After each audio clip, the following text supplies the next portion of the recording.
As part of LFA 2022, we're sharing 5 news stories exploring the key people and projects shaping the Royal Docks. From City Hall and Kamal Chunchie Way to Tate and Lyle, the Factory Project, and London Design and Engineering UTC. We hope by listening to these conversations, you'll learn more about both the history and present day of the Royal Docks. This series followed on from our Power podcast series in 2020, which explored and celebrated the hidden yet fundamental infrastructure site at the heart of keeping the Royal Docks running. For our 5th conversation, I'm joined by Nick Hartwright, CEO of Projekt, and Eric Samuel, CEO of Community Food Enterprise, to explore 2 projects that have transformed and reused 2 of Tate and Lyle's old warehouses. To start with, Nick, could you introduce yourself and the project? Yeah, hi, my name's Nick from Projekt, and I guess I'm the boss of Projekt. And we've recently, a year ago, started working on the factory project site, which is down in North Woolwich. Amazing. So you just mentioned the factory project. Yeah. People who are not familiar, what is the project? What is the factory? Sure. So we mainly do workspace. So we're kind of a affordable workspace kind of. It's really hard. The language is really strange at the moment because we've sort of come from this sort of meanwhile into sort of permanent kind of development world. I hate to think of us as developers because we're not really. I guess we activate sites that otherwise get forgotten about. So the factory project is a 5.5 acre sort of post-industrial landscape down by the Tate and Lyle sugar refinery, which is in Newham, right in the Royal Docks. It's sat abandoned for about the last 20 years. It's a really interesting collection of industrial buildings that we're now bringing back into life. Amazing. We'll get on to a little bit about what it's going to become and the transformation, but the space itself has got quite a nice bit of history. Are you able to share a little bit of that? Yeah, I mean, I think it's really interesting. Although it's in what people think of as North Woolwich, it's actually Silvertown. It's the location of the first factory of Mr. Silver, who gave his name to Silvertown. So it's really where this kind of area started from and grew up from. Following this kind of transitional phases with different factory buildings being built and knocked down and built again, we ended up with what was called the Thames side industrial estate, which is sort of 1960s, which kind of brought these different lumps together. It's got some really interesting kind of modernist 60s architecture down there, which has been kind of forgotten about and hidden away for years, which we're uncovering. Some beautiful like 1930s warehousing and earlier Victorian stuff. So I feel that we're kind of doing something really important by preserving those buildings and reusing them, repurposing them, and discovering really nice sort of bits of architecture that otherwise get forgotten about. I think they're nice. Other people might think they're kind of, scruffy old rubbish warehouses, but I think there's some really cool stuff down there. I mean, I can personally vouch for that scruffiness. I mean, it's very beautiful spaces that I think you often don't find these days. Things are quite quick to change and get redeveloped. Obviously, you're doing a bit of work on sort of making it safe and making sure people can use the spaces, bringing it to life again, but keeping some of those old histories there, which I think is really lovely. Yeah, I mean, it is. As you said, there's some really interesting spaces there. It's got this amazing light down there. So beautiful light. One of the main warehouses is about 25,000 square foot. So pretty big space, all top lit. So you get this really nice, constant flat light through the space. And I do think it's important, obviously there's this huge change that happens across every major city, London in particular, going through this giant sort of regeneration of post-industrial landscapes. And the Royal Docks being kind of very much one of those places where the pace of this change is happening so quickly that you're losing all these spaces, which I think are really important. Cities need industrial spaces, they need workspaces, they need places where people make and build and experiment and try new ideas, especially this weird sort of creative industry stuff, which isn't, it's not kind of necessarily clean digital stuff. It's making and building and manufacturing still. So being able to kind of safeguard those, I think, is really important. The fact that lots of our more traditional stuff, traditional sites that we have are, potentially pre-development sites where you have a finite amount of time. This being permanent, I think is really interesting for the future of London, the future of this area. And it kind of, for me, what I think is really important and what I love about what we do is that it creates this sort of grassroots spaces where, we're not talking about building the next Google campus or Apple, whatever. Do you know what I mean? We're talking about the place where people have ideas and perhaps don't have huge amounts of money behind them, but want to grow their businesses into something interesting. Definitely. And you mentioned a little bit already this idea of it being within the docks. Are they your tenants mostly local people? How does this new space affect people who are sort of already in the area? Yeah, well, I mean, we've been working down here for 6 years, Christ, like longer than I thought.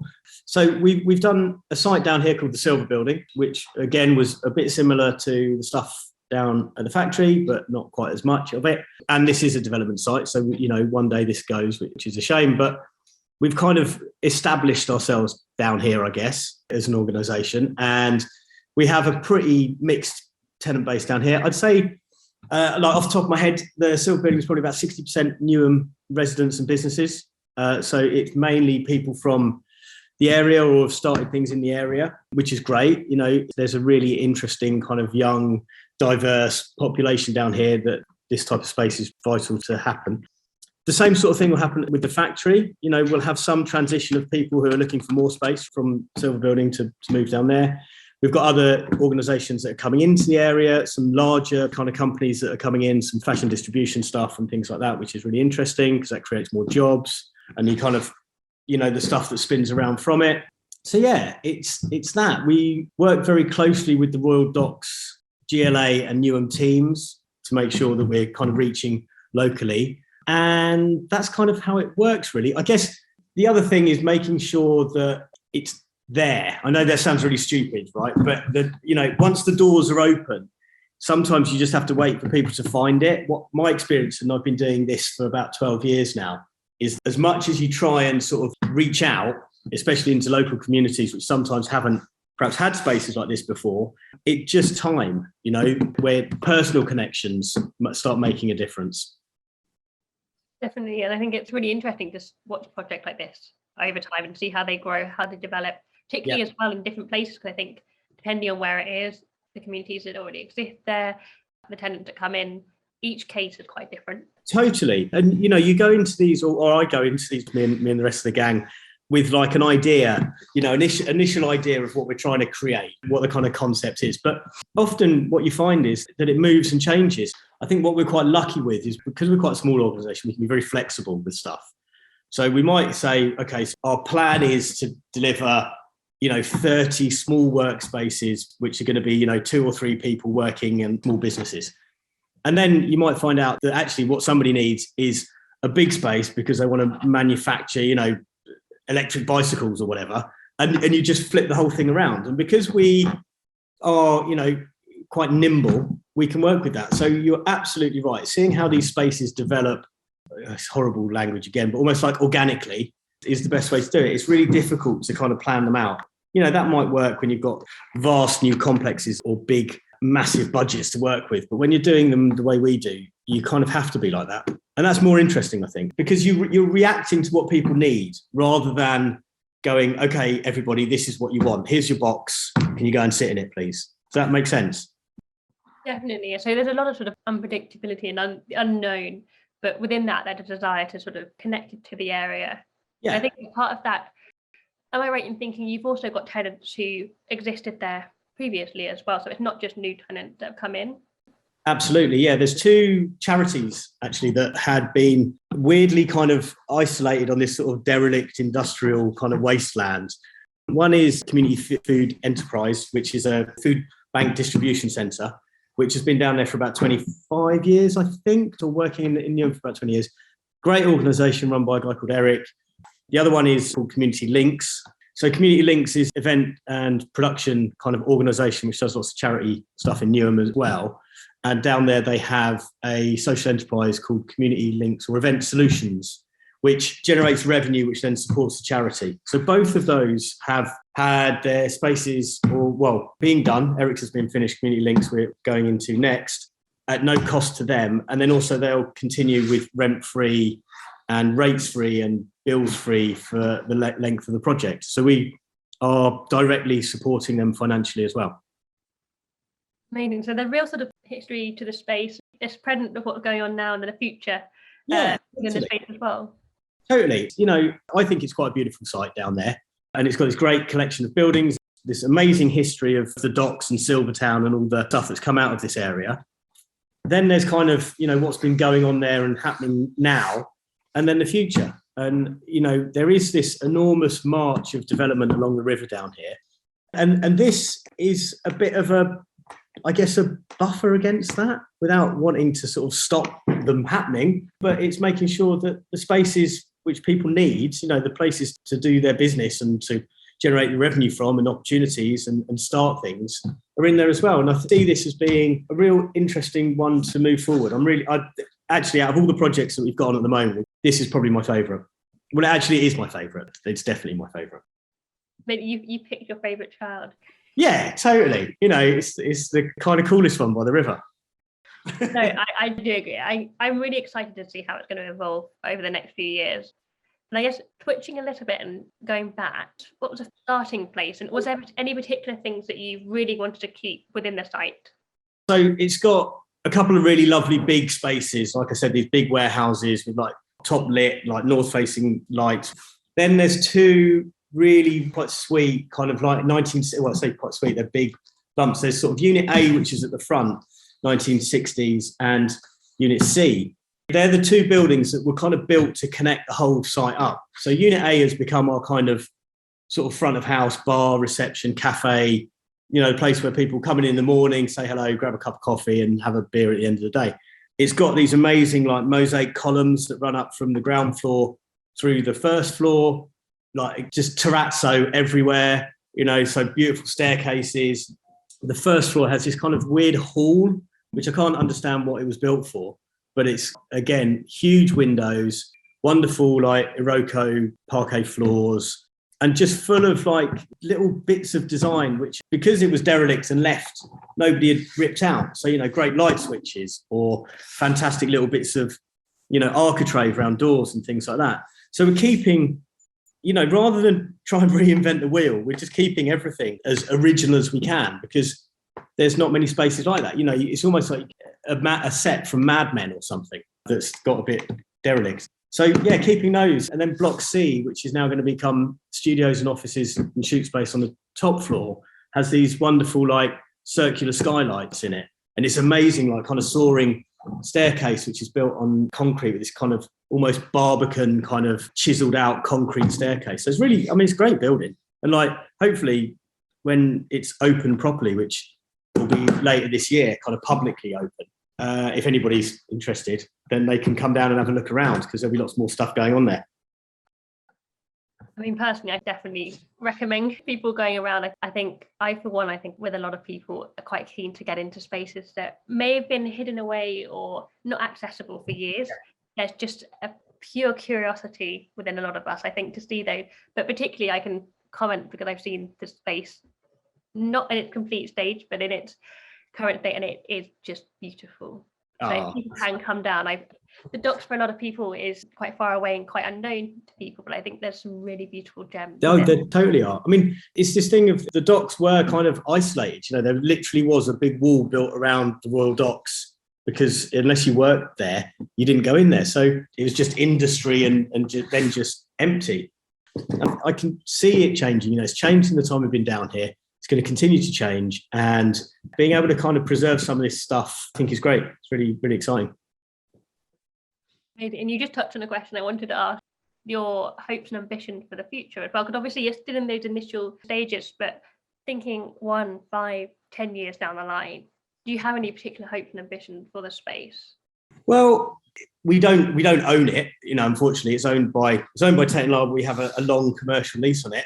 Hopefully that's going to retain. I can't see Tate and Lyle leaving. They are, as you said, a main industrial occupier of the area, and I don't think they're going to find another place to put a giant sugar refinery. What I get most sort of enjoyment out of is seeing the people that use the space doing well from it. So as long as it's full and their projects and their businesses and their opportunities are going well, then that's a sort of success for me, Amazing. I think we're coming to the end of time. I think we've covered quite a lot already, but I guess, is there one thing you wanted our listeners to know about the project? it sounds really stupid, but just it's there, you know. As we said earlier on, it's quite hard to kind of reach out to people, and you need people to come and find it and use it. I mean, we're very lucky because we do have quite a wide network, so people kind of tend to know what we're up to. But just the fact that there is a way to make these buildings not only financially viable, but culturally and locally and community viable as well, and do something better with them than just either knocking them down and just building up loads and loads of high dense housing, or turning them into like giant data centers. So that's it. Perfect. And final question to me. You're on a site that's right next to Tate and Lyle, you've mentioned. Yeah. It used to hold sugar in some of the buildings, if I'm correct. Yeah. Is there still a smell of or taste of sugar around? So one of the big warehouses where Tate and Lyle used to keep all their like faulty sugar, if that makes sense, or sugar that they'd made wrong somehow.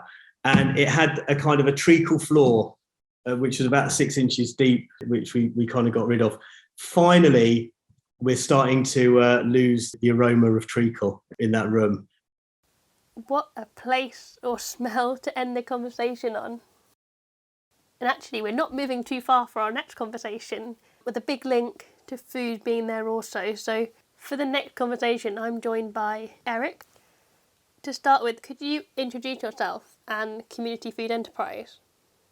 My name is Eric Samuel, and I'm the founder and CEO, Chief Executive Officer of Community Food Enterprise at CFE.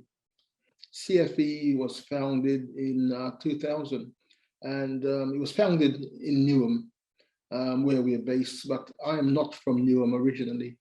You know, I'm from a beautiful city called St. Albans. And it wasn't my intention to stay here. I actually came down. My sisters have always lived here since they left home. And my mother was at Newham Hospital, and she subsequently died there. And before she died, her last words were, all she wanted was to taste a piece of yam. And it was refused. So she subsequently died. And I stayed on in Newham just to fight. Why is it only one race could have access to food and the others can't? And I'm happy to say that fight I won. So today, after all those years ago, after my mother died in 1998, anyone could get whatsoever they want to eat, you know, in Newham Hospital today. That is absolutely amazing, and I didn't know that part of the history of how it started. So you've got a really strong and powerful reason for wanting to start that. How did it turn into the organisation as it is today? Obviously, that's quite a few years, quite a lot of change within that. Have you got any thoughts on that? Well, the organisation as it is today started in 2000 itself. In Newham, I was very, very concerned because I lived in an estate called Cranberry Lane, and it was a horrible estate, and it was landlocked. There was only one way in and one way out. And right at the back, there was a massive, massive walled fence. And behind the fence, you had shops. But if you wanted to go to the shop, you had to walk around. It took you about 15, 20 minutes to get there. And I was just horrified that kids, we're talking kids 5 years old, etc. And these guys were climbing over the fence just to get to the shop. So what I thought one day is, would it be a lot simpler if, you know, these guys had what, you know, something was, you know, like a food co-op. So people from the estate could come to the co-op, buy their food and go home. So this will be food of their choice, not food that's given to them what they don't want, but of their choice. And we started a food co-op, and that food co-op, you know, it went from strength to strength. You know, it really was so fantastic. And what we did after that, you know, the co-op was so successful, people used to come there, and by the time they get there, all the food was finished. So we decided to go to the local school, have a word with the headmistress, and see whether she will let us have a co-op. And she did. And it was Star School. And that food co-op, you know, that turned out one of the best, probably for us, the best in the country. And all sort of people came down, you know, politicians, you name it. It was so successful. One of the amazing things that I will never forget about the food co-op, believe it or not, the size of me, I'm a former boxer. When I was young, that is, I was damn good. I was good. Believe me, you go to any club today after all these years, they'll still remember me. And some of the best fights I've ever seen, believe me, some of the best fights I've ever seen was at the food co-op. And these were people fighting over yams. We'll have one box of yam left, and actually literally the last bit of yam, and two people, two ladies will grab hold of the yam and they would not let go at all. The only time they will let go is when one of them was throwing their right or their left. Some of the best fights ever. About the food co-op, it was so amazing. Following that food co-op, we had a total of 22 food co-ops in schools in Newham, 22 because of that. And I'm trying to remember the head's name. She was so accommodating. We had so many politicians coming down there to see what was happening in Newham. And that's where, obviously from that, I really got to know in Newham, the poverty we have in Newham. I mean, Newham has always been known for, the poverty, which is a shame. You've got some lovely, lovely people here, but it has been known, always been known, that label, poverty. I think it's something that people aren't really familiar of, actually, the depth of poverty that exists in Newham. Obviously, it's one of the most overcrowded spaces as well. So it's an area that you're right, there's some amazing people within it. So it's amazing that you're doing something that helps that in such a strong way and have been doing for so long. And I guess you've mentioned quite a few different places. You've mentioned Cranberry Estate, all the different co-ops. You're in a slightly different space now for the main distribution centre. I'm not sure if that's the word that you call it, but you're sort of based. How did you end up there? And is that sort of your main space, and you still work with lots of other locations across Newham? How does that work? It's actually called a food hub. Where we are is actually called a food hub. And not, a lot of people use the term food bank, but it is not a food bank. For us, there is a difference. A food bank, people come to get food. A food hub, people take food to people. And how we got here is we needed our own space. We've had different spaces before here, but we needed our own space. So we, where we are here, it belongs to Tate and Lyle.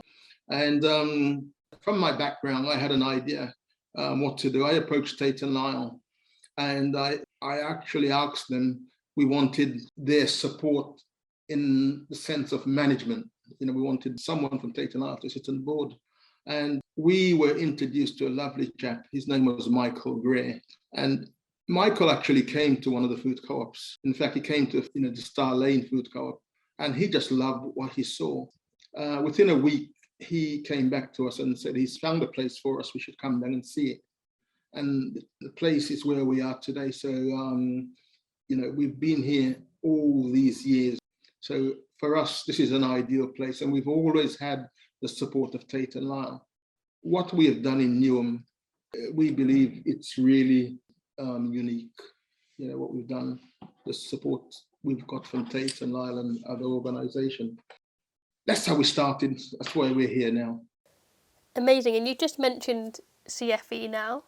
For people for who this is the first time they're hearing about the community food enterprise, what is it that you do? How would you describe CFE in a nutshell? We're a registered charity, and we were set up. Our mission is to alleviate food poverty.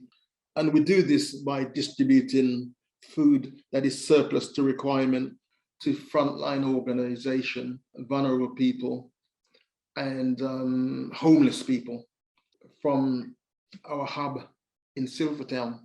So rather than people come to us to collect their food, we actually take the food to them. So what you do is quite a lot. How do you manage to do that? Is there particular partners that you work with? Yes, we're very fortunate. We get our food from organisation we've been working with for quite some time. Although we mentioned we are supported by Tate and Lyle, we also have strong local organisations who support us, and they've been with us as well from the outset. We have two tiers of partners.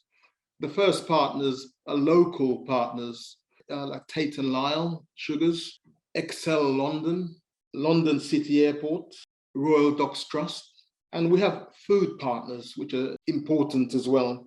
Compass Group, Marks and Spencer's, Lidl's, Innocent, Sainsbury's, and Neighbourly from Bristol. So quite a big list. How do you work with them, and is it something that you enjoy working with so many people? Well, we do. I mean, we get surplus food from them, all of them. So obviously we're always in regular contact, and we do enjoy working with them, because without their support, what we do will not be possible. Just thinking about what you do, there's quite a lot of work. If anyone wanted to get involved, either brands or in individual capacity, is there any way that people could do that? Absolutely. I mean, this is always an open door. All they have to do is contact us, and we will be there immediately. It is an open door, and we're always looking for volunteers. Always, volunteers. Any food partners. Our doors are always open, because they're the ones who make this happen. I couldn't agree more. Listeners, you know where to go now if you want to get involved in CFE. We're coming to a close now, but one final thing I wanted to touch on. You've obviously been in the area with the food hub for quite a long time. How has the Royal Docks and the Silvertown area that you're in changed over that time? Have you got any thoughts or reflections on that? The Royal Docks is a fantastic place to work. It really is. Over the years, millions and millions of pounds have been spent in the area on houses, etc. But despite all those millions been spent, poverty is still rampant in the area. It really, really is. When you talk about poverty, we're talking about food poverty. It's rampant in the area. And my concern, if you look at the area, there's 2 estates, and I can't see much being done there. One of them is North Woolwich, and the other one is Custom House. And it will really, really be good. When I then start seeing work, I know the Royal Docks team, will be doing work on those estates, but when I start seeing things happening on those estates, that's when I will say, yep, we're finally there. But, I have concerns, for the people that I serve, the people from frontline services and homeless and vulnerable people. Definitely. And I guess, sort of in that vein, what are your hopes for CFE and the Royal Docks in general in the future? Where do you see things in a year, in 10 years? Goodness me, I hope I'm still alive then. I hope we're all still alive the next few years. But I think I am really looking forward. It will be really good. I don't know whether you know where Millennium Mills is. It's in the Silvertown area. I just can't wait until they start the work there. I just can't wait until the work that they're doing there is finished, because I look at Silvertown. This is going to be the new Stratford. This Silvertown, where Millennium Mill is, when that is all finished, this will be the centre of Newham. I really do believe that. And I can't wait until work starts there and I see it. Newham is up and coming. Already, one of the things, I know it's outside the area. When I moved here in 1998, all of our schools, literally all of them, was in special needs. But it's so fantastic. The other day, I saw a report, and the report said that, what's the school called? Brampton Manor. 84 students, I think, who had been accepted, 84 in Oxbridge, 84. The last time I heard that a few years ago, it was 42. Now it's 84. So many people, that school is just, it's just incredible. If only we could find ways of retaining those students. Once they finish Oxbridge, etc., they just don't leave. They come back, and inspire other students in schools, etc. Wouldn't that be so fantastic? I definitely agree with you on that. So, final question. Is there one final thing you wanted to leave us with that we've not covered so far? Because one of the things I really, really wanted, to talk about as well. I mean, you will know, if you know the area, you will know this. But one of the best views in London, certainly the best view in Newham, is on the Connaught Bridge.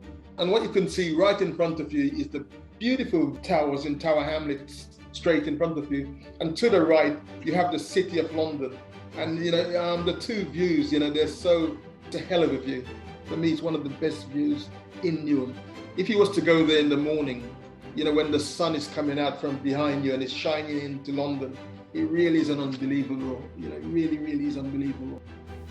What a lovely image to end on. Well, I think that's all the time we have today, but thank you to our guests, Nick and Eric. If you've enjoyed this conversation and would like to listen to more like this, search for Building Sounds on Apple Podcasts, Spotify, or wherever you find your favourite podcast.